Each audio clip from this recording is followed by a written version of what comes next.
Hi friends, welcome to my channel. 12th Maths applications of differential calculus exercise 7.1 7th sum தான் பார்க்க போறோம்.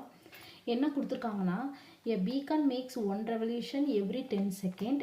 It is located on a ship which is anchored 5 km from the straight shoreline. How fast is the beam moving along the shoreline when it makes an angle of 45 degree with the shore? அப்படின்னு சொல்லி கொடுத்திருக்காங்க. அதாவது beacon அப்படின்னா light house மாதிரி சுற்றிக்கிட்டே இருக்கும் light. சரிங்களா? அது வந்து எதில் இருக்கான்? ஷிப்பில் வந்து லொக்கேட்டராக இருக்கான். சரிங்களா? ஷிப்பு வந்து 5 kilometre from the sure line. இதுதான் ஷோர் லைன் வச்சுக்கோங்க. இந்த ஷோர் லைனுக்கு மேலே இங்கே வந்து ஷிப்பு வந்து இருக்கு. சரிங்களா? இதில் தான் வந்து அந்த லைட்டு வந்து ஃபிக்ஸ் ஆகிருக்கு. சரிங்களா? இது ஃபுல்லுமே வந்து என்னென்னா 5 கிலோமீட்டர். சரிங்களா? இந்த லைட்டு வந்து எப்படி வரும்? இந்த லைட்டு வந்து இதில் பட்டு இப்படி பட்டு இந்த மாதிரி அப்புறம் திருப்பி இப்படி இந்த மாதிரி வந்து எனது 360 டிகிரி. அதான் அந்த 1 ரெவல்யூஷன்றது வந்து என்னென்னா 360 டிகிரியில் தான் வந்து அது போய்கிட்டு இருக்கு. சரிங்களா? அப்படிதான் சுற்றும். இப்போ அவங்க வந்து என்ன கேட்டிருக்காங்கன்னா, ஏதோ ஒரு இடத்துல இந்த லைட் இருக்குல்ல, இந்த லைட்டு இப்படி படுது அப்படின்னா இது வந்து தீட்டா. சரிங்களா? இது வந்து எக்ஸ், என்னன்னு தெரியாது, இது எக்ஸு. சரிங்களா? இது வந்து இப்படி இது வந்து சேஞ்ச் ஆகும்ல, இப்படி இது வந்து இப்படி சுத்தும் போது இது வந்து என்னது வேரியேஷன் ஆகும், சேஞ்ச் ஆகும். அப்படி சேஞ்ச் ஆகும்போது இந்த தீட்டா வந்து 45 டிகிரியில் வந்து இது என்ன அப்படின்னு சொல்லி தான் கேட்டிருக்காங்க. நமக்கு எக்ஸு தான் வந்து கேட்டிருக்காங்க. சரிங்களா? இப்போ ஃபஸ்ட்டு 1 ரெவல்யூஷன் இருக்குல்ல, அதை நம்ம கண்டுபிடிச்சிக்குவோம். இப்போ 1 ரெவல்யூஷன் வந்து என்னென்னா அது வந்து என்னென்னா டி தீட்டா, அதாவது டி தீட்டா பை டிடி.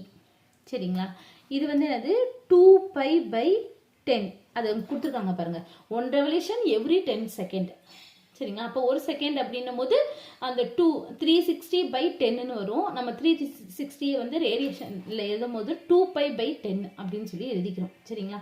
இந்த மாதிரி இது டிவைடில் வரும்போது இந்த தீட்டாவும் இந்த மாதிரி தான் வரணும். அதான் டி தீட்டா பை டிடி. சரிங்களா? இப்படி போட்டிருக்கோம். சரிங்களா? அடுத்து வந்து என்னென்னா இப்போது நம்ம வந்து இது பாருங்களேன், இது வந்து 90 டிகிரி அப்படி தானே. இதுக்கு ஆப்போசிட்டாக உள்ளது ஹைபோட்டனன்ஸ். இது வந்து தீட்டாக்கு ஆப்போசிட்டாக உள்ளது ஆப்போசிட். இது வந்து அட்ஜசன். இப்போ நமக்கு அட்ஜசன்னும் ஆப்போசிட்டும் தான் நமக்கு தெரியும், ஹைபோட்டனன்ஸ் தெரியாது. அப்போ டேன் தீட்டா எடுத்துக்குவோமா? அப்போ tan theta is equal to opposite வந்து இருந்து எக்ஸ், அட்ஜசன் வந்து என்னது 5.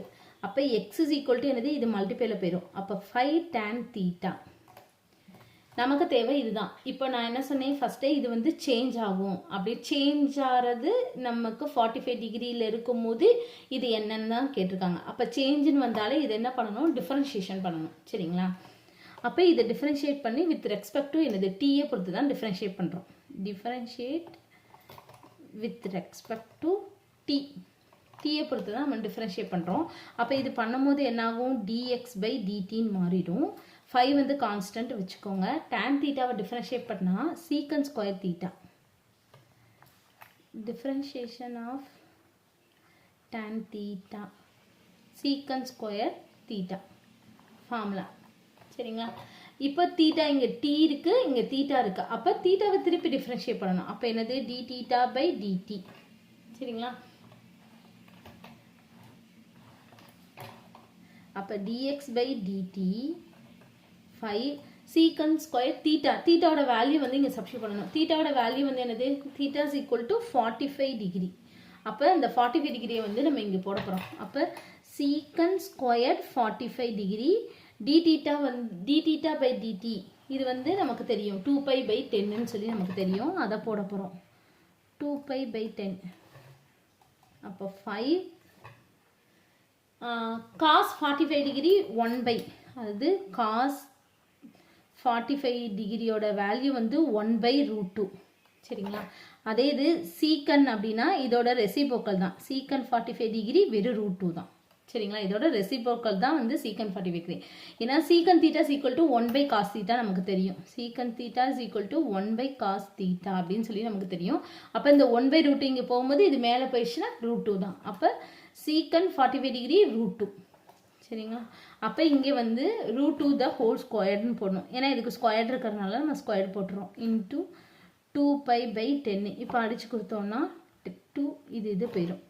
ரூட் 2 ஸ்கொயர்டு ரூட் 2 கேன்சல் ஆகும். அப்போ 2π dx by dt வந்து நமக்கு என்ன கிடைச்சிருக்கு 2π. இப்போ யூனிட் எழுதணும். எக்ஸுக்கு யூனிட் வந்து என்னன்னா இந்த கொடுத்துருக்காங்க பாருங்க 5 கிலோமீட்டர். அப்போ கிலோமீட்டர். டி வந்து என்னது செகண்ட். அப்போ கிலோமீட்டர் பெர் செகண்ட். அவ்வளோதான். இதுதான் dx by dt தான் கண்டுபிடிக்க சொல்லியிருக்காங்க. நம்ம கண்டுபிடிச்சிட்டோம். அவ்வளோதான் இந்த சம். தேங்க்யூ.